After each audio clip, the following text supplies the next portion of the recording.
Hello everyone, this is Kundan Kumar. Welcome to learning sessions. तो आज इस लेक्चर में हम लोग capital structure and cost of capital के बारे में पढ़ने वाले हैं।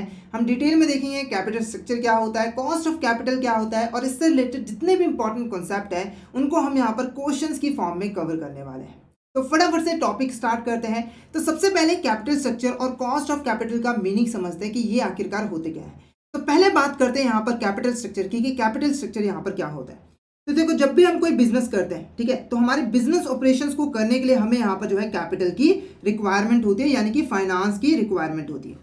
और किसी भी बिजनेस के पास कैपिटल को अरेंज करने, रेज करने के यहाँ पर जो है दो ऑप्शंस अवेलेबल होते हैं। पहला ये कि वो यहाँ पर जो है ऑनर से पैसा मंगवा ले, यानी कि जिन पर्सन ने यहाँ पर बिजनेस को स्टार्ट किया है। दूसरा ये कि ये यहाँ पर किसी थर्ड पार्टी यानी कि ऑनर के अलावा किसी और पर्सन से यहाँ पर फंड रेज कर ले, लोन वगैरह ले ले, जैसे कि बैंक हो गई, फाइनेंशियल इंस्टीट्यूशन हो गई, ठीक है। उसके बाद अब जो पैसा बिजनेस ऑनर से मंगवाती है उस पैसे को हम यहाँ पर क्या कहते हैं, इक्विटी कैपिटल। और जो पैसा बिजनेस यहाँ पर थर्ड पार्टी से मंगवाती है उसे हम यहाँ पर क्या कहते हैं, डेट कैपिटल। क्या कहते हैं, डेट कैपिटल। और जनरली जो बिजनेसेस होते हैं वो अपने बिजनेस ऑपरेशंस को करने के लिए इन दोनों कैपिटल का एक मिक्सचर यहाँ पर यूज करते हैं, ठीक है। और इन दोनों कैपिटल के मिक्सचर को ही हम यहाँ पर क्या कहते हैं, हमारा कैपिटल स्ट्रक्चर। कैपिटल स्ट्रक्चर का मतलब क्या है कि हमारी कैपिटल किन चीजों से यहाँ पर मिलकर बनी है। तो जनरली किसी भी बिजनेस का जो कैपिटल स्ट्रक्चर में ये दो चीजें ही यहाँ पर इंक्लूड होती हैं, इक्विटी कैपिटल और डेट कैपिटल। जैसे एग्जांपल के मान के चलो, एक XYZ लिमिटेड कंपनी, उसको अपने बिजनेस ऑपरेशंस को करने के लिए 100 लाख रुपीज की यहाँ पर जो है रिक्वायरमेंट है। तो उसने यहाँ पर 60 लाख रुपीज ऑनर से मंगवा लिया, 40 लाख रुपीज वहां पर जो है डेट कैपिटल मंगवा लिया। तो ये जो हमारा है 60 + 40, ये हमारा इस बिजनेस का क्या कह रहा है, कैपिटल स्ट्रक्चर। यानी कि इसके under 60 lakh rupees equity capital है और 40 लाख रुपीज हमारे यहाँ पर जो है डेट कैपिटल। क्लियर है। तो ये हमारा मीनिंग था यहाँ पर कैपिटल स्ट्रक्चर का। नेक्स्ट देखो क्या है यहाँ पर, कॉस्ट ऑफ कैपिटल। अब ये कॉस्ट ऑफ कैपिटल क्या होता है, तो यहाँ पर देखो जो बिजनेस यहाँ पर कैपिटल अरेंज करती है ना, एक्वायर करती है, वो उसको फ्री में नहीं मिलता। जो भी कैपिटल एक्वायर करती है, रेज करती है यहाँ पर कंपनी, उसके बदले में उसको यहाँ पर कुछ पे करना पड़ता है, कुछ एक्सपेंस यहाँ पर इनकर करने पड़ते हैं। उसी को हम यहाँ पर क्या कहते हैं, कॉस्ट ऑफ कैपिटल। जैसे एग्जांपल के मान के चलो, XYZ लिमिटेड कंपनी, इसने यहाँ पर जो है बैंक से, यहाँ पर बैंक से जो है 1 लाख रुपए यहाँ पर जो है लोन लिया, ठीक है, 1 लाख रुपए लोन लिया। अब आप लोगों को पता है कि लोन फ्री में तो मिलता नहीं, उसके ऊपर हमें एक इंटरेस्ट पे करना पड़ता है। तो मान के चलो 10% का यहाँ पर जो है इंटरेस्ट है।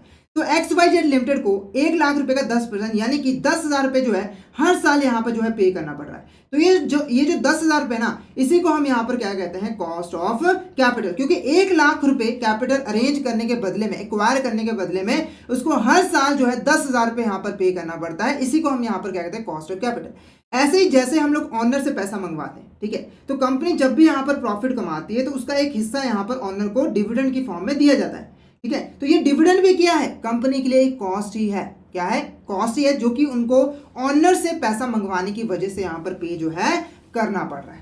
क्लियर है आपको। अब क्योंकि आपको इन दोनों वर्ड्स का मीनिंग अच्छे से क्लियर हो गया है, अब फटाफट से इससे रिलेटेड जितने भी इंपॉर्टेंट क्वेश्चंस हैं वो हम यहाँ पर देख लेते हैं। तो फर्स्ट क्वेश्चन यहाँ पर देखो क्या है, which of the following statement defines capital structure in finance. देखिए, फाइनेंस के अंदर कैपिटल स्ट्रक्चर को इसमें से कौन सी स्टेटमेंट हमारी डिफाइन करे। पहला देखो क्या है, capital structure refers to the mix of debt and equity used by company to finance in its operation। यानी कि कैपिटल स्ट्रक्चर हमारे डेट और इक्विटी का एक मिक्सचर होता है जिसको ऑर्गेनाइजेशन यूज करती है अपने बिजनेस ऑपरेशंस को करने के लिए। तो ये स्टेटमेंट बिल्कुल यहाँ पर डिफाइन कर रही है कैपिटल स्ट्रक्चर को। नेक्स्ट है, capital structure is the total market value of a company outstanding share of stock. यानी कि मार्केट में हमारे जो आउटस्टैंडिंग शेयर स्टॉक है उसकी मार्केट वैल्यू कितनी है वो यहाँ पर हमें बताता है। तो ये गलत है। नेक्स्ट है, capital structure represent the percentage of company's net income allocated to share holder as a dividend. यानी कि हमारे यहाँ पर प्रॉफिट का जितना हिस्सा एज अ डिविडेंड पे किया गया है उससे हम यहाँ पर कैपिटल स्ट्रक्चर कहते हैं। तो ये भी गलत है। तो यहाँ पर option A is the correct answer. ये स्टेटमेंट जो है वो क्लियरली डिफाइन कर रही है हमारे कैपिटल स्ट्रक्चर को।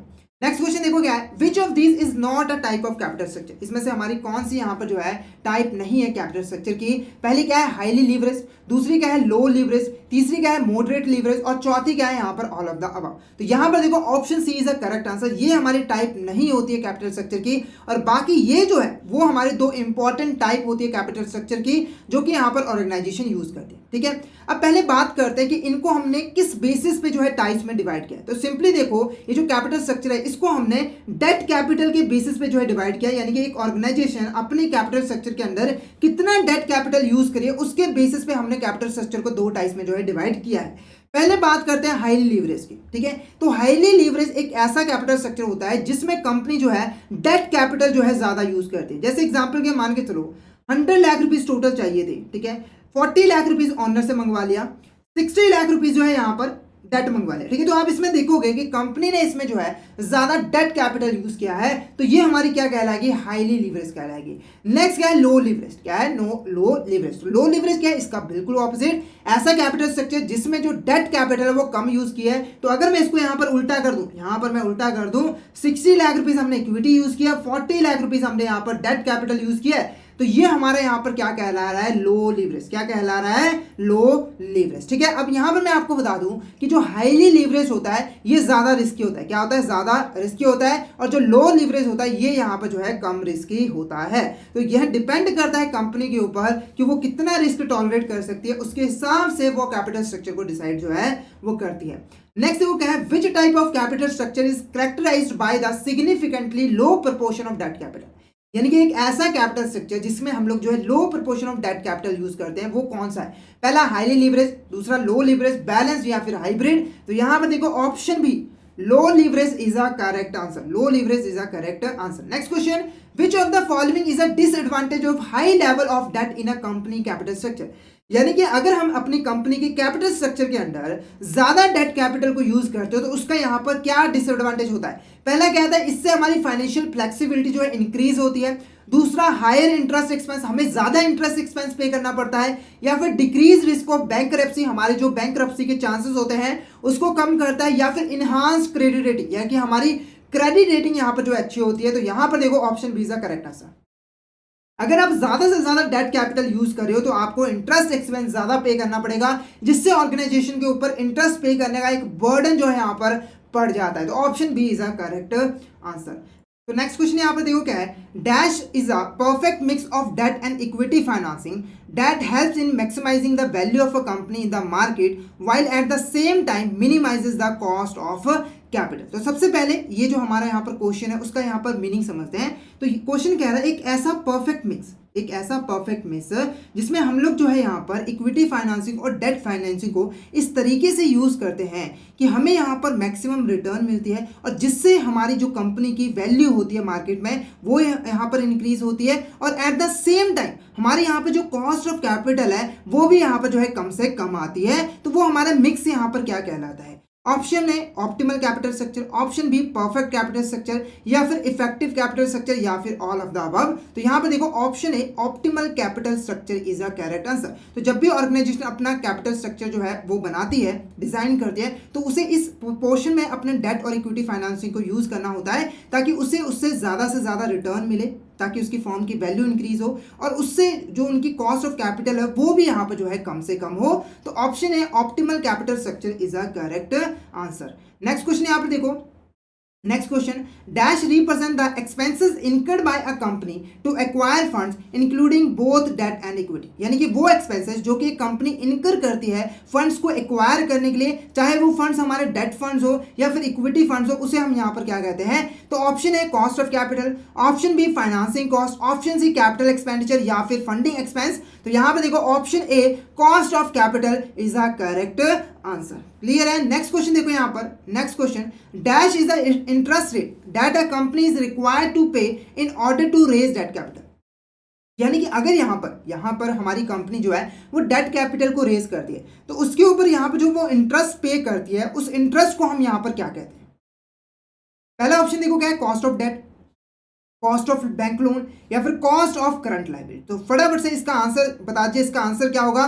तो यहाँ पर देखो ऑप्शन है cost of debt is a correct answer, क्योंकि देखो जो भी हमने यहाँ पर डेट कैपिटल रेज किया है तो उसके ऊपर जो भी हम इंटरेस्ट पे कर रहे हैं वो हमारे लिए एक कॉस्ट है जो कि हमें इस डेट कैपिटल को रेज करने के बदले में पे करनी पड़ रही है। तो cost of debt is a correct answer. Clear है। नेक्स्ट देखो यहाँ पर क्या है, अब यहाँ पर हम प्रैक्टिकल क्वेश्चन देखेंगे कि हम किसी डेट की जो कॉस्ट है वो कैसे यहाँ पर कैलकुलेट कर सकते हैं। तो यहाँ पर देखो एक फॉर्म है जिसके यहाँ पर बॉन्ड्स की फेस वैल्यू कितनी है, 10,000 रुपये है। कूपन रेट कितना है 10% पर एनम, और उस पर जो करंट मार्केट प्राइस है वो कितना है यहाँ पर 9,000 रुपीज़ है। द नंबर ऑफ ईयर जो है मेच्योरिटी के वो 4 साल ही रह गए, यानी कि 4 साल बाद उसको मेच्योर कर देना है, ठीक है, उसके पैसे वापस कर देना है। अब हमें यहाँ पर कैलकुलेट करनी है cost of debt capital of the firm. तो सबसे पहले यहाँ पर देखो मैं आपको फॉर्मुला बता दूँ, इसका फॉर्मुला देखो क्या होता है, YTM is equal to, YTM का मतलब क्या है, जो रेट ऑफ रिटर्न बॉन्ड पे मिलना है, यानी कंपनी को यहाँ पर पे करना है। तो यहाँ पर देखो क्या है फॉर्मुला हमारा, एनुअल इंटरेस्ट पेमेंट, यानी कि जो हमें एनुअली यहाँ पर इंटरेस्ट पेमेंट मिल रही है, प्लस मेच्योरिटी वैल्यू, जो हमें मेच्योरिटी पे वैल्यू मिलेगी, यानी कि जो फेस वैल्यू है,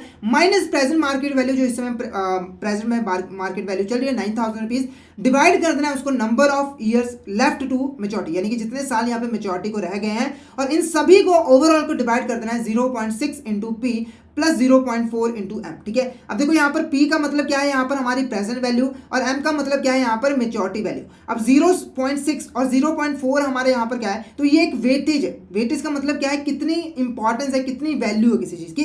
तो जैसे कि आप लोगों को पता है time value of money concept क्या कहता है, कि कोई चीज़ आज के टाइम में जो हमारे पास पड़ी है प्रेजेंट में, उसकी वैल्यू ज़्यादा होती है एज कंपेरिजन टू जो हमें यहाँ पर फ्यूचर में मिलना है। तो देखो जो प्रेजेंट वैल्यू है उसकी यहाँ पर वैल्यू ज़्यादा है, तो उसको हमने 0.6 वेटेज प्रोवाइड की है, और जो मेच्योरिटी पे हमें पैसा मिलना है वो फ्यूचर में मिलना है, तो उसको हमने 0.4 यहाँ पर जो है वेटेज दी है। तो अब हम सिंपली फॉर्मूले में जो है वैल्यूज पुट करेंगे और उससे यहाँ पर कैलकुलेट कर लेंगे। सबसे पहले देखो यहाँ पर फेस वैल्यू कितनी है हमारी, यहाँ पर 10,000 रुपये, तो उसका 10% हमारा एनुअल इंटरेस्ट हुआ, वो कितना हुआ 1,000 रुपये, कितना हो गया 1,000 रुपये, तो वो हम यहाँ पर फिल कर देते हैं, एनुअल इंटरेस्ट इज 1,000 रुपीज, ठीक है। उसके बाद देखो मेच्योरिटी वैल्यू हमारी कितनी है, मेच्योरिटी वैल्यू है 10,000 रुपये, मार्केट वैल्यू हमारी यहाँ पर कितनी है 9,000 रुपीज, ठीक है। उसको डिवाइड कर देना है हमें यहाँ पर हमारे यहाँ पर नंबर ऑफ ईयर के साथ, वो हमारे यहाँ पर कितने हैं 4 ईयर्स, ठीक है, वो हमारे कितने हैं 4 ईयर्स। फिर उसके बाद इसे ओवरऑल को हमें डिवाइड कर देना है किसके साथ, हमारा यहाँ पर 0.6 इंटू हमारा प्रेजेंट वैल्यू कितने हैं 9,000, ठीक है, प्लस हमारा यहाँ पर 0.4 इंटू मेच्योरिटी वैल्यू, वो हमारी कितनी है यहाँ पर 10,000 रुपीज़, कितनी है 10,000 रुपीज़। अब इसको फटाफट से हम कैलकुलेट कर लेते हैं, ठीक है, तो इसको हम फटाफट से यहाँ पर कैलकुलेट कर लेते हैं। तो यहाँ पर देखो सबसे पहले 10,000 तो एज इट इज रहेगा, 1,000 तो एज इट इज रहेगा। उसके बाद देखो इसमें से माइनस किया तो ये हमारा कितना आ गया 1,000 डिवाइडेड बाय 4 डिवाइडेड बाय, इसको भी हम सॉल्व यहाँ पर कर लेते हैं। सबसे पहले इसको हम डिवाइड कर लेते हैं, तो 1,000 डिवाइडेड बाय हमारा यहाँ पर 4, तो ये हमारा कितना आ रहा है 250। तो इसकी वैल्यू हमने कैलकुलेट की, वो कितनी है 250। उसके बाद इसकी भी वैल्यू कैलकुलेट कर लेते हैं, तो 0.6 इंटू हमारा कितना है 9,000 है, तो ये कितना आ रहा है हमारा 5,400, क्या आ रहा है 5,400। उसके बाद ये हमारा कितना है 0.4 इंटू हमारा यहाँ पर 10,000, तो ये कितना है हमारे यहाँ पर 4,000, कितना है 4,000, ठीक है। अब इसका हम टोटल भी कर लेते हैं, तो इसका जब हमने टोटल किया तो 5,400 प्लस हमारा यहाँ पर 4,000, ये हमारा कितना आ रहा है 94, कितना आ रहा है हमारे यहाँ पर 94। तो यहाँ पर हम वैल्यू लिख देते हैं, यहाँ पर लिख देते हैं 9,400, ठीक है। अब इसका भी प्लस कर लेते हैं, तो ये हमारा कितना आ रहा है सिंपल 1,250 आ रहा है, ठीक है। अब इसको हम यहाँ पर डिवाइड कर लेते हैं, ठीक है, इसको हम यहाँ पर डिवाइड कर लेते हैं, तो 1,200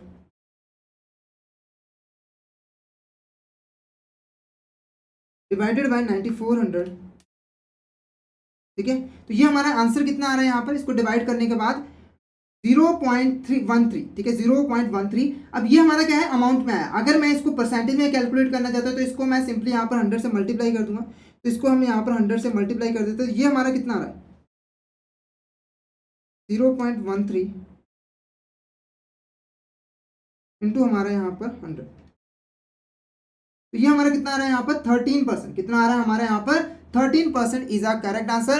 तो यहाँ पर हमारा जो है option B is a correct answer, option B is a correct answer, ठीक है। बाकी जो ये 29 की हमारा डेसिमल है, तो मैंने 2 ही डेसिमल यहाँ पर लिए हैं, तो कंफ्यूज नहीं होना, जब भी आप क्वेश्चन सॉल्व करोगे तो डेसिमल की वजह से हो सकता है थोड़ा डिफरेंस यहाँ पर हो जाए। तो इस तरीके से आप आसानी से एक डेट की कैपिटल की कॉस्ट हमारी यहाँ पर कितनी है उसको इस फॉर्मूले की हेल्प से जो है कैलकुलेट कर सकते हो। क्लियर है। नेक्स्ट देखो यहाँ पर क्या है, which of the following is true regarding the cost of preferred stock capital, ठीक है। अब प्रेफर्ड स्टॉक क्या है, सिंपली हमारे यहाँ पर प्रेफरेंस शेयर्स है, क्या है हमारे यहाँ पर प्रेफरेंस शेयर्स हैं, ठीक है। जैसे कि आप लोग पता है कि कंपनी को जब भी ऑनर से पैसा मंगवाना होता है तो वो 2 शेयर्स इशू कर सकते हैं, एक हमारे होते हैं इक्विटी शेयर्स और एक हमारे यहाँ पर क्या होते हैं प्रेफरेंस शेयर्स, ठीक है। इक्विटी शेयर होल्डर वाले क्या होते हैं ये हमारा रियल ओनर्स होते हैं, इनके पास वोटिंग राइट्स यहाँ पर अवेलेबल होते हैं। और प्रेफरेंस शेयर होल्डर वाले क्या होते हैं, इनके पास यहाँ पर ये सेकेंडरी ओनर होते हैं, इनके पास वोटिंग राइट्स नहीं होते हैं और इनको एक फिक्स डिविडेंड यहाँ पर जो है पे किया जाता है, जितना भी इन्होंने कैपिटल जो है वो इन्वेस्ट जो है वो किया होता है, ठीक है। अब जब प्रेफरेंस शेयर्स रेज करते हैं तो उसके ऊपर भी एक कॉस्ट यहाँ पर जो है पे करनी पड़ती है, एक ये जो डिविडेंड है वो यहाँ पर पे करना पड़ता है, ठीक है। ये जो हमारी कॉस्ट होती है उसी को हम यहाँ पर क्या कहते हैं, cost of preferred stock capital, यानी कि प्रेफरेंस शेयर्स पे कंपनी जो भी डिविडेंड पे करती है, जो भी यहाँ पर डिविडेंड वगैरह पे करती है। तो यहाँ पर देखो क्या है, it is the rate of return, it is the rate of return और cost incurred by a company to raise fund through the issuance of preference shares, यानी कि प्रेफरेंस शेयर्स को इशू करके जो भी फंड्स यहाँ पर रेज किया उसके बदले में कंपनी ने जो रेट ऑफ रिटर्न यहाँ पर प्रेफरेंस शेयर होल्डर वाले को दिया है या फिर जो कॉस्ट इनकर किया है वो हमारी यहाँ पर कहलाती है कॉस्ट ऑफ प्रेफर्ड स्टॉक। तो बिल्कुल करेक्ट है। नेक्स्ट क्या है, it is generally higher than the cost of debt capital, ये जो है जनरली हमारी जो डेट की कैपिटल है उससे ज्यादा इसकी जो है कैपिटल होती है, तो ये भी स्टेटमेंट करेक्ट है।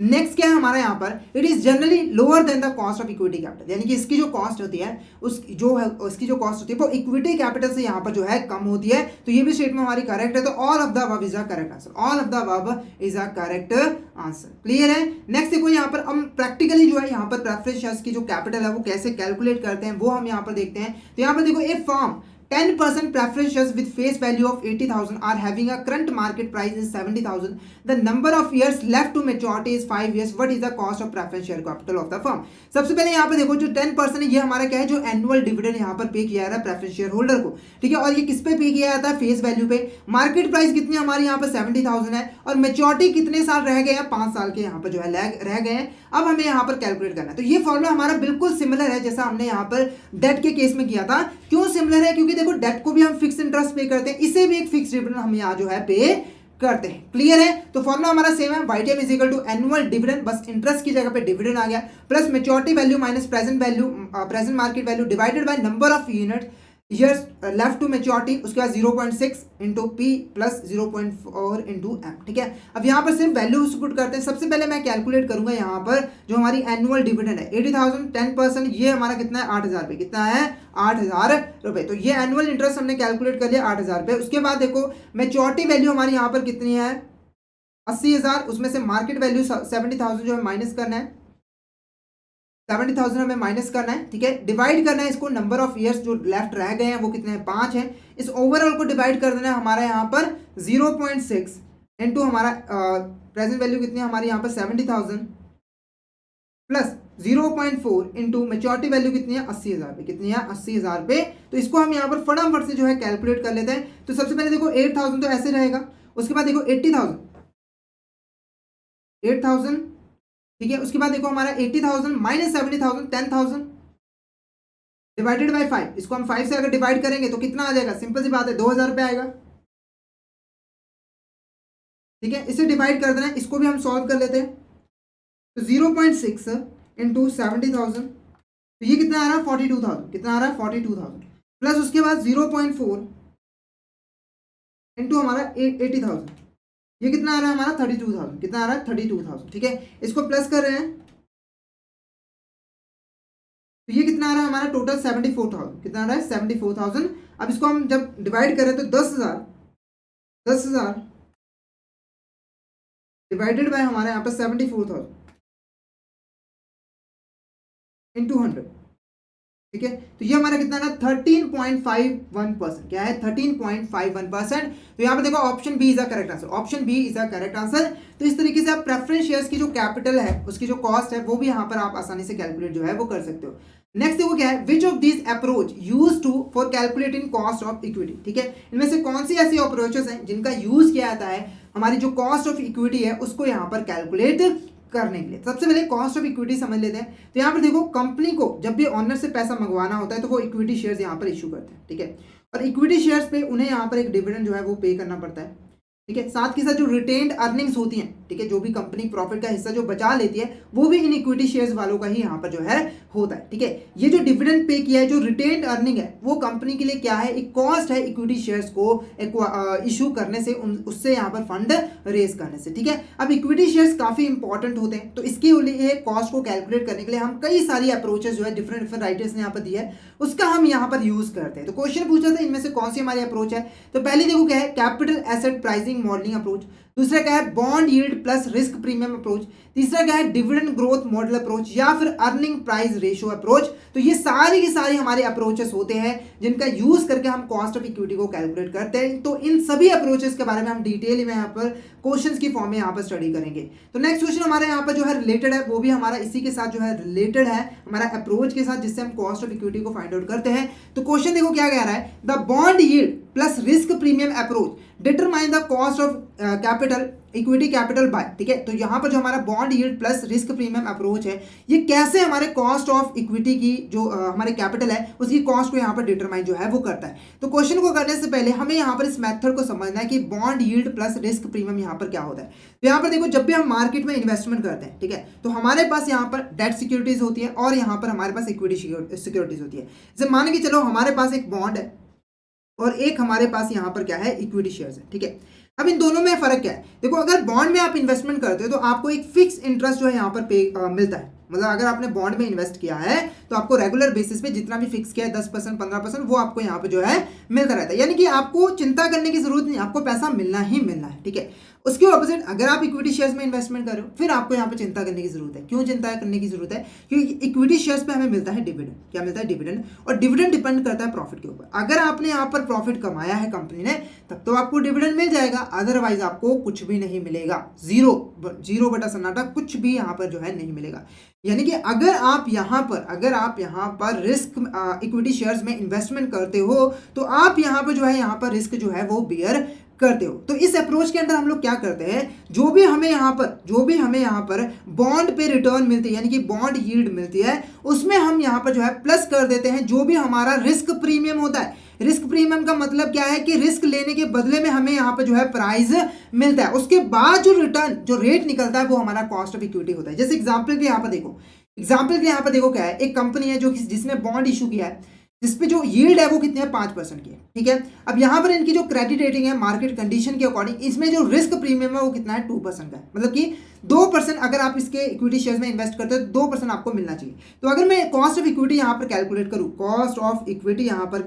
करूँ तो वो हमारे यहाँ पर क्या होगी, जो भी मुझे बॉन्ड पे यील्ड मिल रही है प्लस जो हमारे यहाँ पर 2% रिस्क प्रीमियम है, तो यहाँ पर हमारे जो कॉस्ट ऑफ इक्विटी आएगी वो हमारी कितने आ जाएगी, 7% जो है यहाँ पर आ जाएगी। क्लियर है आपको। नेक्स्ट देखो यहाँ पर क्या है, which approach considers the systematic risk of a investment and expected return in determining the cost of equity capital.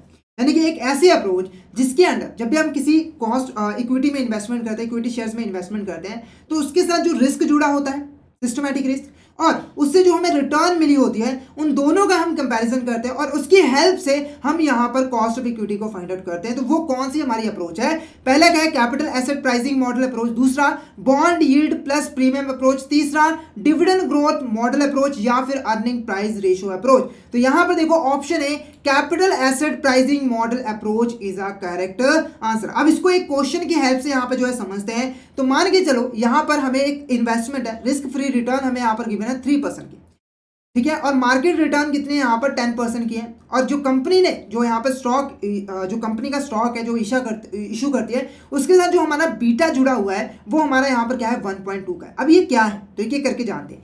पहले बात करते हैं risk free return. Risk free return ऐसी रिटर्न होती है जो कि आपको बिना रिस्क के मिलते हैं। जैसे गवर्नमेंट सिक्योरिटीज है ना, आप उसमें अगर इन्वेस्टमेंट करते हैं तो वहां पर 0% रिस्क होता है, आपका पैसा बिल्कुल भी नहीं डूबता है, तो उस पर जो रिटर्न मिलती है वो हमारे कहलाते हैं रिस्क फ्री रिटर्न, ठीक है। उसके बाद मार्केट रिटर्न क्या है, तो मार्केट रिटर्न ऐसा रिटर्न है जो कि नॉर्मली हमारे ओवरऑल मार्केट में जो है वो चल रहा है, यानी कि सिमिलर सिक्योरिटीज में हमें यहाँ पर मिल रहा है। उसके बाद क्या है बीटा। बीटा क्या है यहाँ पर कि एक बीटा हमें ये बताता है कि एक पर्टिकुलर सिक्योरिटी जो है उसके ऊपर मार्केट फ्लक्चुएशंस का क्या इंपैक्ट पड़ता है, यानी कि मार्केट में अगर यहाँ पर रिटर्न जो है कम ज्यादा होती है, यानी कि इंटरेस्ट रेट कम ज्यादा होता है, तो उसका जो है इस पर्टिकुलर स्टॉक पे क्या इंपैक्ट पड़ेगा, उसमें कितना चेंज आएगा, उसके बारे में हमें यहाँ पर जो है बीटा बताता है। इन्हीं तीन चीजों की हेल्प से हम इस मॉडल के अंदर जो है कॉस्ट ऑफ इक्विटी कैलकुलेट करते हैं। तो फॉर्मूला हमारे यहाँ पर देखो क्या आता है, जो भी रिस्क फ्री रिटर्न होता है उसे हमें यहाँ पर प्लस कर देना होता है beta into market return minus risk free return, ठीक है। अब यहाँ पर मैं सबसे पहले आपको रिस्क फ्री रिटर्न आपको पता है वो कितनी है, हमारे यहाँ पर 3% क्या है, 3% है। उसके बाद प्लस यहाँ पर बीटा कितना है 1.2, क्या है 1.2। उसके बाद market return minus risk free return, तो मार्केट रिटर्न कितने हैं 10% का और रिस्क फ्री रिटर्न कितने 3% का, यानी कि ये हमारा कितना आ गया 7%। 3% प्लस हमारा 1.2, ये हमारा कितना 7%, कितना है 7%। ठीक है, अब देखो क्या है ना कि ये जो है ये हमारा क्या रिस्क प्रीमियम है जो मार्केट में यहाँ पे इस वक्त चल रहा है। ये जो कंपनी में हम इन्वेस्ट करें उसका जो स्टॉक है ना वो 1.2% के साथ जो है रिलेटेड है, मतलब इतना चेंज जो है उसमें आता है अगर ओवरऑल मार्केट में जो चेंजेस हैं वो यहाँ पर आती हैं। ठीक है, तो हमें इसके साथ इसको मल्टीप्लाई करना है। तो यहाँ पर अगर मैं 7 को 1.2 के साथ मल्टीप्लाई करूँ, 7 को 1.2 के साथ मल्टीप्लाई करूँ तो ये कितना आ रहा है 8.4%। ठीक है, उसके बाद मैं अगर इसको 3% के साथ प्लस कर दूँ तो ये हमारा कितना आ जाएगा यहाँ पर 11.4%। कितना आ जाएगा 11.4%। तो इस तरीके से इस अप्रोच का यूज करके हम आसानी से कॉस्ट ऑफ इक्विटी जो है कैलकुलेट कर सकते हो। क्लियर है। नेक्स्ट वो क्या है, which approach is primarily based on the expected dividend and growth rate of dividend over time. ठीक है, तो ये कह रहा है कि एक ऐसी अप्रोच जिसके अंडर हम लोग जो हमें शेयर्स पे डिविडेंड मिलता है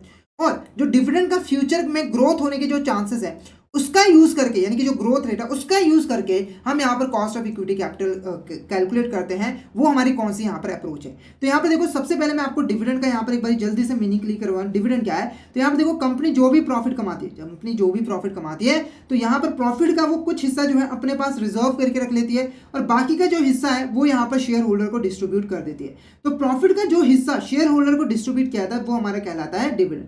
जैसे अगर एग्जाम्पल दूँ, 50,000 प्रॉफिट कमाया, 20,000 इसने अपने पास रख लिया और 30,000 रुपये डिस्ट्रीब्यूट कर दिया, तो 30,000 रुपये हमारा यहाँ पर क्या होता है डिविडेंड होता है। ठीक है, तो इस मेथड के अंदर हम लोग डिविडेंड को ही कंसीडर करते हैं कि डिविडेंड कितना मिल रहा है और फ्यूचर में उसकी ग्रोथ यहाँ पर कितना, मतलब कितना हमारा डिविडेंड जो है बढ़ सकता है। तो आंसर आपको पता लगे गया होगा, option C dividend growth model approach is the correct answer. अब इसको एक प्रैक्टिकल क्वेश्चन से यहाँ पर देखते हैं। तो मान के चलो एक कंपनी है, ठीक है, जो कि यहाँ पर एनुअल डिविडेंड करती है 20 रुपये पर शेयर, यानी कि हर शेयर के ऊपर 20 रुपये यहाँ पर पे करती है। उसके बाद देखो क्या है, the current share price is 400, जो करंट शेयर प्राइस है वो कितना है 400 रुपये है और एक्सपेक्टेड डिविडेंड जो है वो कितना है हमारे यहाँ पर 5% की ग्रोथ हमें दिखेगी। तो हमारा फॉर्मुला देखो क्या है, कॉस्ट ऑफ इक्विटी कैलकुलेट करने का, डिविडेंड पर शेयर हमें एक divided by current market share, यानी कि हमें जो हमारा प्राइस है उसके कितने परसेंट हमें यहाँ पर जो है डिविडेंड पर शेयर मिलता है। उसके बाद इसमें डिविडेंड ग्रोथ हमें यहाँ पर प्लस कर देनी है, जो भी डिविडेंड ग्रोथ हमें आ रही है। तो डिविडेंड पर शेयर हमें कितना मिल रहा है 20 रुपये। उसके बाद करंट हमारा जो मार्केट प्राइस है वो कितना 400। तो मैं इसे अगर डिवाइड करूँ, 20 को डिवाइड करना है हमें यहाँ पर 400 के साथ, ये कितना आ रहा है हमारा 0.05। ठीक है, यानी कि हमें अपने जो हमारा शेयर इक्विटी शेयर्स है उसका यहाँ पर जो है 0.0% यहाँ पर जो है रिटर्न मिलता है। यानी कि अगर मैं इसको परसेंटेज में कैलकुलेट करूँ तो ये हमारा बनता है 5%। देखिए जितना भी हमने शेयर खरीदा था उसका 5% हमें एज अ डिविडेंड जो है मिल रहा है। ठीक है, उसके बाद नेक्स्ट देखो क्या है, डिविडेंड ग्रोथ कितनी है 5%, तो इसको भी मैं अमाउंट में लिख ले रहा हूँ 0.05। तो ये हमारा कितना आ रहा है 0.10। अगर मैं परसेंटेज की बात करूँ तो 100 के साथ मल्टीप्लाई करके यहाँ पर 10% जो है आ जाएगी। तो कॉस्ट ऑफ इक्विटी हमारी कितनी लिखी है यहाँ पर 10% जो है निकली है। क्लियर है। तो आई होप आपको यहाँ पर क्लियर हो गया होगा कॉस्ट ऑफ कैपिटल क्या है, कॉस्ट ऑफ डेट क्या है, कॉस्ट ऑफ प्रेफरेंस शेयर क्या है, कॉस्ट ऑफ इक्विटी शेयर क्या है, उसको कैलकुलेट करने का हमारा तरीके क्या होते हैं। नेक्स्ट क्वेश्चन हमारे यहाँ पे देखो क्या है, what is the meaning of weighted average cost of capital. ठीक है, इसका हमारा मीनिंग क्या होता है, सबसे पहले इसका मीनिंग समझेंगे फिर आंसर को यहाँ पर टिक करेंगे। तो वेटेड एवरेज कॉस्ट का यहाँ पर मतलब क्या होता है, तो सिंपल लैंग्वेज में आपको यहाँ पर बताऊं, एवरेज कॉस्ट क्या है, एवरेज कॉस्ट यानी कि किसी कंपनी ने जो यहाँ पर टोटल कैपिटल रेज की है जिसमें उसका डेट कैपिटल भी है और यहाँ पर उसकी इक्विटी कैपिटल भी है। ठीक है, तो इसका जो एवरेज कॉस्ट कंपनी को पड़ रहा है वो हमारा कहलाता है यहाँ पर वेटेड एवरेज कॉस्ट। जैसे मान के चलो यहाँ पर क्या है कि डेट कैपिटल जो आपने रेज किया है उसकी जो कॉस्ट आ रही है सिंगली वो आपको 10% आ रही है और जो आपने यहाँ पर इक्विटी कैपिटल रेज किया है उसकी भी कॉस्ट आपको यहाँ पर जो है 10% जो है आ रही है। हालांकि ऐसा होता नहीं, एग्जाम्पल के लिए। ठीक है, तो अगर आप इसका एवरेज कैलकुलेट करो तो ये हमारा कितना बना है 20% डिवाइडेड बाय 2, तो ये हमारा कितना आ रहा है 10%। यानी कि कंपनी को जो एवरेज कॉस्ट पड़ रही है टोटल कैपिटल को रेज करने की वो कितनी है यहाँ पर जो है 10% है। तो ये हमारी कहलाती है weighted average cost of capital. Clear है। तो यहाँ पर स्टेटमेंट देखो कौन सी यहाँ पर डिफाइन कर रहे हैं। पहला क्या है, average interest rate on a companies outstanding date, यानी कि जो भी डेट पड़े हुए कंपनी के पास उसके ऊपर जो एवरेज इंटरेस्ट रेट वो पे कर रही है वो हमारी कहलाती है। उसके बाद average return required by share holder, यानी कि जो हमारे शेयर होल्डर्स हैं उनको जो रिक्वायर्ड रिटर्न चाहिए होती है वो होता है। या फिर the average cost of raising funds through debt and equity, यानी कि हम यहाँ पर जो भी फंड रेज कर रहे हैं डेट और इक्विटी से उसकी जो एवरेज कॉस्ट हमें पड़ रही है वो होती है। या फिर the average value of companies outstanding share of stock. तो option C is a correct answer, option C is a correct answer, option C is a correct answer. Next देखो क्या है, अब यहाँ पर हम प्रैक्टिकल क्वेश्चन की हेल्प से वेटेड एवरेज कॉस्ट को यहाँ पर कैलकुलेट करना सीखेंगे। तो यहाँ पर देखो क्या है, एक एबीसी लिमिटेड कंपनी है जिसके कैपिटल स्ट्रक्चर में 40% क्या है, डेट है, यानी कि 100 में से 40 रुपीज उसने डेट से मंगवाए हैं, और 60% क्या है, इक्विटी है। जो कॉस्ट ऑफ डेट है वो 8% है, यानी कि हमें जो कॉस्ट हम बेयर करते हैं डेट पे वो हमें 8% की आती है, और जो कॉस्ट ऑफ इक्विटी है वो हमारे यहाँ पर 12% हमें यहाँ पर जो है आती है। अब हमें WAC जो है वो कैलकुलेट करना है। तो फॉर्मूला हमारे यहाँ पर देखो क्या होता है, WAC is equal to cost of debt into proportion of debt, यानी कि कितनी कॉस्ट हमें पड़ रही है और कितने प्रोपोर्शन हमने टोटल डेट का यूज किया है, plus cost of equity into proportion of equity. ठीक है, अब इसमें सिंपली हम फॉर्मूला पुट करेंगे। तो यहाँ पर देखो मैं परसेंटेज में नहीं, बिल्कुल अमाउंट्स में यहाँ पर जो है वैल्यू पुट करूंगा। जैसे देखो हमारा कॉस्ट ऑफ डेट कितना है, यहाँ पर 8% है, तो 8% को मैं यहाँ पर 100 से जो है डिवाइड कर दूंगा। 8% को मैं 100 से डिवाइड कर दूंगा ताकि मुझे अमाउंट में यहाँ पर जो मिल जाए। तो ये कितना बन जाएगा, 0.08। यहाँ पर मैं लिख देता हूँ 0.08 इंटू, उसके बाद जो हमारा यहाँ पर प्रोपोर्शन ऑफ डेट है, जो हमारा यहाँ पर प्रोपोर्शन ऑफ डेट है वो कितना है, 40% है, तो वो कितना हो जाएगा 0.40। उसके बाद प्लस हमारा कॉस्ट ऑफ इक्विटी कितनी है हमारी, 12% है, 0.12 इंटू हमारा यहाँ पर प्रोपोर्शन ऑफ इक्विटी कितनी है, 0.60। तो इसको हम जब मल्टीप्लाई करेंगे, इसको जब हम यहाँ पर मल्टीप्लाई करेंगे तो 0.08 इंटू हमारा यहाँ पर 0.40, तो ये कितना आ रहा है 0.032। ठीक है, उसके बाद नेक्स्ट यहाँ पर 0.12 इंटू हमारा 0.60, तो ये हमारा कितना आ रहा है 0.072। जब इसका हम ओवरऑल टोटल कर रहे हैं तो ये हमारा बन रहा है ये बन रहा है हमारा यहाँ पर 0.104। ठीक है, 0.104। अगर मैं इसको परसेंटेज में कैलकुलेट करूं तो इसको मैं 100 के साथ जो है मल्टीप्लाई कर देता हूं, तो 100 के साथ इसको मल्टीप्लाई भी कर देते हैं, तो ये कितना बन रहा है यहाँ पर 10.4%। कितना बन रहा है 10.4%, यानी कि हमने जो डेट कैपिटल यूज किया है और हमने जो यहाँ पर इक्विटी कैपिटल यूज किया उसकी जो एवरेज कॉस्ट हमें यहाँ पर आ रही है वो यहाँ पर 10.4% जो है आ रही है। क्लियर है। नेक्स्ट क्वेश्चन यहाँ पर देखोगे, the cost of debt is generally, the cost of debt is generally than the cost of equity, यानी कि हमारी जो कॉस्ट ऑफ डेट होती है वो जनरली क्या होती है, हायर होती है, लोअर होती है, या फिर सेम होती है as comparison to cost of equity. तो आंसर यहाँ पर देखो option B is a correct answer, lower is a correct answer. हमारा जो डेट की कॉस्ट होती है ना वो हमेशा कॉस्ट ऑफ इक्विटी से यहाँ पर कम होती है। अब ऐसा क्यों होता है, क्योंकि देखो जो डेट पे हम यहाँ पर इंटरेस्ट पे करते हैं, यानी कि हमारी जो कॉस्ट ऑफ डेट होती है ना उसके ऊपर हमें यहाँ पर टैक्स की छूट मिल जाती है, टैक्स एडवांटेज यहाँ पर जो है मिल जाता है। ठीक है, अब इसको मैं एक एग्जांपल के साथ यहाँ पर समझाऊंगा। तो मान के चलो एक कंपनी ए है और एक कंपनी यहाँ पर बी है। ठीक है, तो कंपनी ए ने यहाँ पर जो है 11,000 रुपये कमाए थे। ठीक है, जिसमें से इसने जो है यहाँ पर 10,000 रुपये का जो इंटरेस्ट है, 1,000 रुपये का जो इंटरेस्ट है वो यहाँ पर पे किया, और इसके बाद जो इसका प्रॉफिट बचा वो कितना बचा यहाँ पर 10,000 रुपये, जिसके ऊपर 10% के रेट से इसने टैक्स पे किया वो कितना 1,000 रुपीज़। ठीक है, और इसका जो टोटल अमाउंट इसके पास टैक्स पे करने के बाद बचा वो कितना बचा यहाँ पर 9,000 रुपीज़ बचा। उसके बाद सेम यहाँ पर एक पर्सन है बी, उसने भी 11,000 कमाए, इसका कोई भी इंटरेस्ट एक्सपेंस नहीं था, इसने 11,000 के ऊपर ही यहाँ पर जो है टैक्स पे किया, 10% के हिसाब से इसका 1,100 टैक्स बना, और माइनस करने के बाद हमारा जो आंसर आया 11,000 माइनस हमारा 1,100, तो ये कितना आया हमारा 900। ठीक है, अब एक चीज आप यहाँ पर नोटिस करो, एक चीज आप यहाँ पर जो है नोटिस करो, जब हमने यहाँ पर प्रॉफिट कैलकुलेट किया था ए पर्सन का वो कितना था 10,000 रुपये, क्या था 10,000 रुपये, और इसका प्रॉफिट कितना था यहाँ पर 11,000 रुपये, कितना था 11,000 रुपये, यानी कि इनके प्रॉफिट के बीच में 1,000 रुपीज़ का यहाँ पर क्या था डिफरेंस है, क्योंकि हम जब प्रॉफिट कैलकुलेट करते हैं तो हमारा इंटरेस्ट एक्सपेंस हम माइनस कर देते हैं। ठीक है, पर जब आपने यहाँ पर टैक्स पे किया तो इनके बीच में जो डिफरेंस है वो सिर्फ और सिर्फ 900 का ही रह गया। ऐसा क्यों हुआ, क्योंकि हमें 100 रुपये की ना यहाँ पर छूट मिल गई, हमें 100 रुपये यहाँ पर कम पड़ा हमारे यहाँ पर जो भी हमारी कॉस्ट ऑफ डेट है, यानी कि हमने चाहे 1,000 रुपये पे किए पर एक्चुअली में उसकी कॉस्ट हमें यहाँ पर कितनी पड़ी है, सिर्फ और सिर्फ 900, क्योंकि 100 रुपये हमें यहाँ पर जो है टैक्स छूट यहाँ पर जो है मिल गई, क्योंकि इसकी वजह से हमें 100 रुपये कम टैक्स यहाँ पर जो है पे करना पड़ा था। क्लियर है आपको, क्लियर है। अगर मैं यहाँ पर बात करूँ जितने भी हमारे कैपिटल हैं तो सबसे ज़्यादा जो कम डेट कॉस्ट आती है वो हमारे डेट कैपिटल की ही होती है। नेक्स्ट हो गया है which of the following factor influences our company's capital structure decision, यानी कि अपनी जो कंपनी है वो यहाँ पर अपना कैपिटल स्ट्रक्चर कैसा बनाए उसके रिगार्डिंग वो जो डिसीजन लेती है, तो इसमें से कौन से फैक्टर जो है उसको यहाँ पर इन्फ्लुएंस करते हैं। पहला देखो यहाँ पर क्या है, कॉस्ट ऑफ कैपिटल, दूसरा क्या है रिस्क टॉलरेंस, तीसरा क्या है डिग्री ऑफ कंट्रोल, चौथा क्या है हमारा टैक्स कंसिडरेशन, तो यहाँ पर आंसर बता दो, option D is a correct answer. Option D is a correct answer. ये हमारे सभी के सभी यहाँ पर जो है फैक्टर्स होते हैं जो कि कंपनी के कैपिटल स्ट्रक्चर डिसीजंस को जो है अफेक्ट करते हैं। अब कैसे करते हैं तो एक एक बारी उनको डिटेल में समझते हैं। तो कॉस्ट ऑफ कैपिटल के बारे में आपको पता है, जो हम कैपिटल रेज करते हैं उसकी जो कॉस्ट हमें यहाँ पर आती है, ठीक है। तो मैंने ये भी बता दिया कि यहाँ पर जो डेट की कॉस्ट होती है वो एज कंपेरिजन टू कम होती है यहाँ पर कॉस्ट ऑफ इक्विटी से।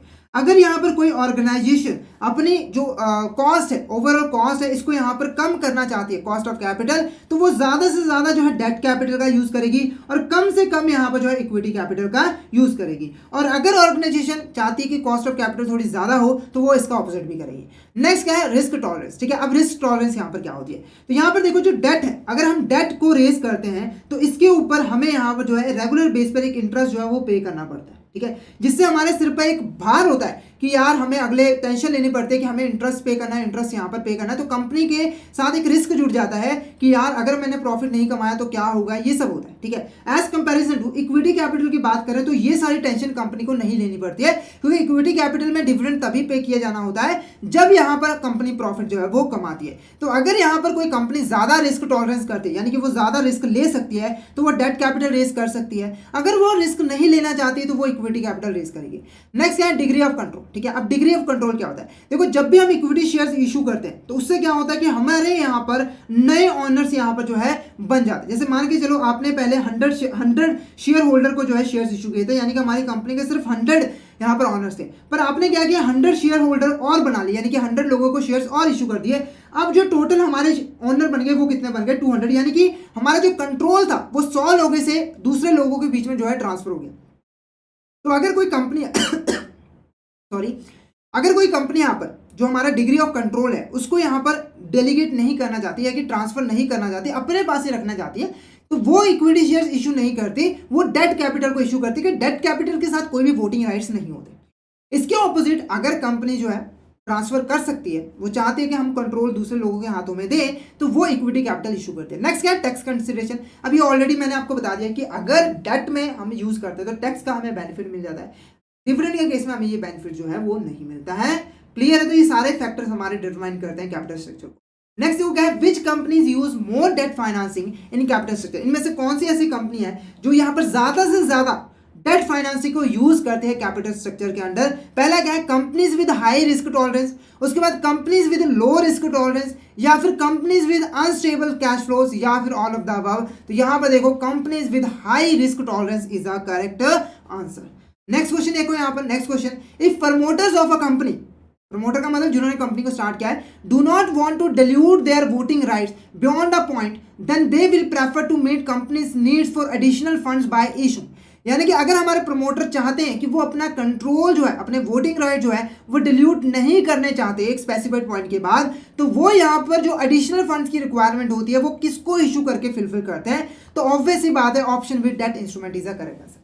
Date instrument is a correct answer. अगर इक्विटी इंस्ट्रूमेंट इशू किए तो उससे जो हमारी वोटिंग राइट्स है वो डिल्यूट हो जाएगी, और ये प्रमोटर हमारे यहाँ पर नहीं चाहते हैं। नेक्स्ट क्वेश्चन यहाँ पर देखो क्या है, the net income approach theory suggest that capital structure decisions are influenced by. अब देखो जब हमारी कोई कंपनी अपना कैपिटल स्ट्रक्चर जो है डिसाइड कर रही होती है, उसके रिगार्डिंग इंपॉर्टेंट डिसीजन मेकिंग कर रही होती है, तो यहाँ पर कुछ अप्रोचेस होते हैं जिसका वो यूज करते हैं, जिसमें से एक अप्रोच हमारी यहाँ पर होती है नेट इनकम अप्रोच, ठीक है। तो नेट इनकम अप्रोच सजेस्ट करे कि जो कैपिटल स्ट्रक्चर डिसीजन है वो मेनली डैश से इन्फ्लुएंस होते हैं। पहला है रेवेन्यू की जो ग्रोथ हो रही है, नेट इनकम लेवल जो हमें नेट इनकम रिसीव हो रही है, या फिर स्टॉक मार्केट परफॉर्मेंस, या फिर कस्टमर सेटिस्फैक्शन। तो यहां पे देखो option B net income level is a correct answer. यानी कि इस अप्रोच के अकॉर्डिंग ये अप्रोच हमें ये बताती है कि कैपिटल स्ट्रक्चर जो डिसीजन है, ठीक है, हमारे जो फर्म की वैल्यू है वो मेनली जो है डिपेंड करते हैं नेट इनकम पे, कि कंपनी यहाँ पर नेट इनकम जो है वो कैसे यहाँ पर कमाती है। और ये अप्रोच हमें यहाँ पर क्या कहती है कि अगर हमें यहाँ पर जो है अपनी कॉस्ट ऑफ कैपिटल यहाँ पर जो है कम करनी है, तो उसका एक ही तरीका है कि हम अपनी यहाँ पर जो weighted average cost of capital है उसको यहाँ पर जो है कम करें, ठीक है। अब ये जो नेट इनकम अप्रोच है ये एज्यूम करके चलती है कि जो हमारे यहाँ पर डेट कैपिटल की कॉस्ट होती है ना, वो उसकी जो कॉस्ट है हर लेवल पे जो है सेम होती है। यानी कि अगर आप 50% डेट कैपिटल यूज कर रहे हो तब भी जो कॉस्ट आएगी आपको डेट कैपिटल की वो उतनी ही रहेगी, और अगर आप यहाँ पर 60% डेट कैपिटल यूज करते हो तब भी कॉस्ट उसकी यहाँ पर इतनी होगी, मान के चलो 10-10%। 50% पे भी 10% और 60% पे भी 10%, ठीक है। इस अजम्पशन के अकॉर्डिंग ये जो अप्रोच है वो हमें यहाँ पर कहती है कि WAC को यानी कि weighted average cost of capital को कम करने का एक ही तरीका है कि हमें ज्यादा से ज्यादा अपने कैपिटल स्ट्रक्चर में जो है डेट कैपिटल का यहाँ पर जो है यूज करना है, क्योंकि डेट कैपिटल की जो कॉस्ट होती है वो यहाँ पर जो है कम होती है। क्लियर है? तो अगर मैं फिर से एक बार आपको यहां पर कंक्लूड कर दूं तो नेट इनकम अप्रोच कह रही है कि फर्म की जो वैल्यू है, जो कैपिटल स्ट्रक्चर डिसीजन है, वो हमारे नेट इनकम लेवल से डिपेंड करते हैं और इनके अकॉर्डिंग हमारी कॉस्ट ऑफ कैपिटल तभी कम हो सकती है जब हम weighted average cost of capital को यहां पर कम कर सके। और weighted average cost of capital को हम तभी कम कर सकते हैं जब हम यहां पर ज्यादा से ज्यादा डेट कैपिटल को यूज करें। तो क्योंकि इस अप्रोच के अंदर हम ये अज्यूम करके चलते हैं कि हमारी जो डेट कैपिटल की कॉस्ट है वो हर लेवल पे सेम ही यहां पर जो है रहने वाली है। तो यहां पर आपको क्लियर हो गया होगा हमारा नेट इनकम अप्रोच बेसिकली यहां पर कहता गया। क्लियर है? नेक्स्ट देखो यहां पर क्या है, according to net income approach theory how can a firm maximize its value, यानी कि इस थ्योरी के अकॉर्डिंग हमारी जो फर्म है वो कैसे अपनी वैल्यू को यहां पर मैक्सिमाइज कर सकती है। Option A, by minimizing net income, अपनी वो नेट इनकम को कम कर दे, या फिर by minimizing the weighted average cost of capital, यानी कि उनकी जो weighted average cost of capital है उसको यहां पर कम कर दे, या फिर by increasing the portion of equity in capital structure, या फिर नन ऑफ द अबव। तो option B is a correct answer. Option B is a correct answer. Next question यहां पर देखो क्या है, what is the statement is correct regarding net operating income approach. एक हमारे यहाँ पर नेट ऑपरेटिंग इनकम अप्रोच भी यहाँ पर जो है होती है, जो कि हमें कैपिटल स्ट्रक्चर के बारे में इंपॉर्टेंट बातें यहाँ पर जो है बताती है। तो इसमें से कौन सी स्टेटमेंट जो है वो हमारे यहाँ पर करेक्ट है regarding the net operating income approach. तो यहाँ पर देखो, this theory focus on the operating income of a company rather than net income, यानी कि ये जो कंपनी है वो यहाँ पर ज्यादा फोकस करती है ऑपरेटिंग इनकम पे। अब ये ऑपरेटिंग इनकम क्या होती है, तो सिंपली देखो, जो हम यहाँ पर अपने बिजनेस ऑपरेशंस कर रहे होते हैं, जो हमारे यहाँ पर कोर बिजनेस ऑपरेशंस होते हैं, उससे जो हम यहाँ पर प्रॉफिट कमाते हैं। यानी कि मान के चलो XYZ लिमिटेड कंपनी यहाँ पर कार को मैन्युफैक्चर करके जो है सेल करती है। तो ये जो कंपनी यहाँ पर ये ऑपरेशन कर रही है ना, कार को मैन्युफैक्चर करके उसको सेल करने का ऑपरेशन, तो इस ऑपरेशन से जो वो पैसा कमाती है उसे हम कहते हैं ऑपरेटिंग प्रॉफिट, ठीक है। और नेट इनकम क्या होती है, हमारी जो ओवरऑल इनकम यहाँ पर जो है होती है। तो ये कह रही है कि हमें ऑपरेटिंग इनकम डिसाइड करेगी कि फर्म की वैल्यू यहाँ पर कितनी होगी। उसके बाद according to this capital structure decision of a company do not significantly impact the firm's value, यानी कि हम अपने कैपिटल स्ट्रक्चर को कैसे बना रहे हैं, कैसे डिजाइन करें, कितना डेट कैपिटल यूज करें, कितना इक्विटी कैपिटल यूज करें, वो यहाँ पर किसी भी तरीके से डिफाइन नहीं करते कि हमारी फर्म की वैल्यू यहाँ पर क्या होगी, यानी कि ये इंपैक्ट डालते ही यहाँ पर नहीं है। क्योंकि ये जो हमारी थ्योरी है वो मान के चलती है कि जो हमारी यहाँ पर कॉस्ट ऑफ कैपिटल है वो हमेशा कांस्टेंट होती है, चाहे आप यहाँ पर ज्यादा डेट कैपिटल यूज करो, चाहे आप यहाँ पर ज्यादा इक्विटी कैपिटल यूज करो, उसकी जो यहाँ पर कॉस्ट रहने वाली है वो यहाँ पर सेम ही रहने वाली है। इसका मतलब क्या हुआ कि अगर आप अपने कैपिटल स्ट्रक्चर को चेंज भी करते हो तो उससे हमारे फर्म की वैल्यू पे कोई भी इफेक्ट जो है वो नहीं पड़ता है। तो all of the above is the correct answer. All of the above is the correct answer. तो ये हमारी सेकंड अप्रोच थी, net operating income approach. Clear है? नेक्स्ट यहां पर देखो क्या है, according to the traditional position approach theory what happens to the weighted average cost of capital as the proportion of debt capital in the capital structure increases. यानी कि अगर हम अपने जो जो हमारा कैपिटल स्ट्रक्चर है उसमें अगर हम डेट कैपिटल को लगातार इंक्रीज करते रहते हैं, ठीक है, तो यहाँ पर हमारा यहाँ पर जो वेटेड एवरेज कॉस्ट कैपिटल है उसके ऊपर क्या इंपैक्ट जो है वो पड़ता है। पहला WACA जो है कंटिन्यूसली डिक्लाइन करेगा, वो कम होता जाएगा, या फिर इनिशियली डिक्लाइन रिमेन्स कांस्टेंट, यानी कि इनिशियली डिक्लाइन करेगा फिर वो कांस्टेंट हो जाएगा, या फिर initially declines and remains constant and finally increases, या फिर WACA कंटिन्यूसली यहाँ पर इंक्रीजेस। तो यहाँ पर देखो option C is the correct answer. पहले WACA जो है वो डिक्लाइन करेगा। क्यों डिक्लाइन करेगा? क्योंकि देखो डेट कैपिटल जब हम ज़्यादा से ज़्यादा यूज़ करेंगे तो उसकी वजह से हमारी ओवरऑल जो कॉस्ट ऑफ कैपिटल होगी वो कम होगी, तो weighted average cost of capital भी कम हो जाएगी। उसके बाद ये कांस्टेंट हो जाए। अब देखो जब हम लगातार यूज करते रहेंगे ज़्यादा से ज़्यादा डेट कैपिटल के, तो एक लेवल ऐसा आएगा कि हमारा जो वेटेड एवरेज कॉस्ट कैपिटल है वो यहाँ पर कांस्टेंट हो जाए, यानी कि जो हमारी इक्विटी की जो कॉस्ट है वो यहाँ पर कहीं ना कहीं जो डेट से हमें बेनिफिट मिल रहा था उसको किसी हद तक यहाँ पर कम कर दे, जिसकी वजह से हमारी जो WACA है वो कांस्टेंट हो जाए।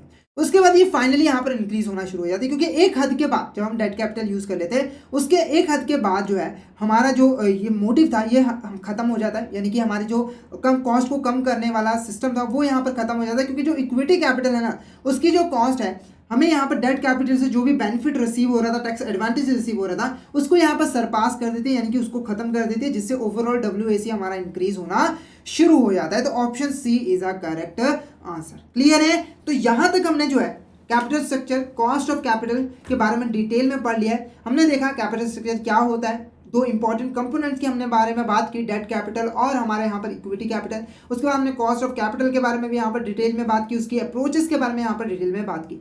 तो आई होप आपको यहाँ तक क्लियर हो गया होगा। अगर आपको यहाँ पर किसी भी तरह का डाउट होता है तो आप हमें चैट बॉक्स में या फिर टेलीग्राम में मैसेज करके आप जो है हमें यहाँ पर बता सकते हो, ताकि हम जल्दी से जल्दी आपके जो भी डाउट्स हैं उसको यहाँ पर सॉल्व कर सकें। तो आज के लेक्चर के लिए इतना ही। Thank you so much everyone, मिलते हैं नेक्स्ट क्लास के अंदर।